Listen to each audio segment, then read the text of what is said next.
సేవా విధానం. మీరు వెళ్ళి సమస్త జనులను శిష్యులనుగా చేయుడి. మత్తయి 28:19. నీవు శిష్యుడిగా ఉంటే తప్ప ఇతరులని శిష్యుల్ని చేయలేవు. శిష్యులు తమ తొలి ప్రయాణం తర్వాత ఎంతో సంతోషంతో యేసు దగ్గరికి వచ్చి తమకు దయ్యాలు కూడా లోబడుతున్నాయని ఉత్సాహంగా చెప్పారు. అయితే యేసు ఏ జవాబు చెప్పాడో చూడండి. దయ్యములు మీకు లోబడుచున్నవని సంతోషింపక, మీ పేరులు పరలోకమందు వ్రాయబడి ఉన్నవని సంతోషించుడని వారితో చెప్పెను. లూకా 10:20. సేవలో ఉన్న విజయాలను బట్టి సంతోషించవద్దని, దేవునితో సరైన సంబంధం కలిగి ఉండడమే నిజమైన సంతోషమని ప్రభు చెప్తున్నాడు.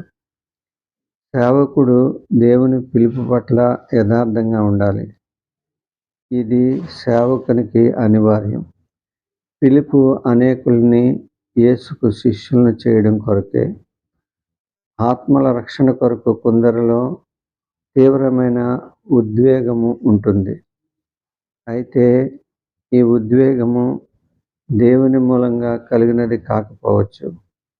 ఇది తన సిద్ధాంతాలకు అనుగుణంగా ఇతరులని మార్చుకునే ఉద్వేగము కావచ్చు.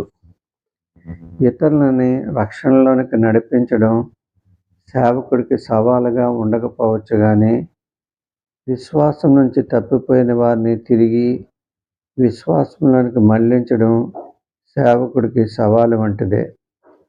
సవాలు కష్టమైనదా కాదా అనే విషయంలో యేసుతో అతనుకున్న వ్యక్తిగతమైన సంబంధం మీద ఆధారపడి ఉంటుంది. నేను ఇది చేయగలనని మీరు నమ్ముచున్నారా? మత్తయి 9:28 అని యేసు మనల్ని ప్రశ్నిస్తున్నాడు. యేసు మనల్ని ఏ సంకోచం లేకుండా ఈ ప్రశ్న అడుగుతున్నాడు.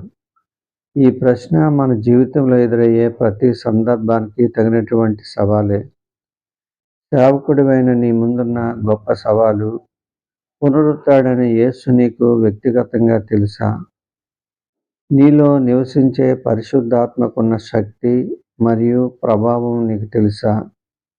లోకం దృష్టిలో నువ్వు అవివేకిగా కనిపిస్తున్నప్పటికీ దేవుని దృష్టిలో యోగ్యుడిగా ఉన్నావా? యేసుకు సర్వాధిపత్యం ఉందనే నమ్మకం నీలో ఉందా? ఆయన సర్వాధిపతి కాబట్టే నిన్ను పిలుస్తున్నాడు. దేవుని పిలుపు తప్ప నీకు సేవ చేయడానికి మరో మార్గం ఉన్నట్లయితే ఆయనకు నీవు చాలా దూరంగా ఉన్నావని అర్థం. పరలోకమందును భూమి మీదను నాకు సర్వాధికారము ఇయ్యబడి ఉన్నది. మత్తయి 28:18.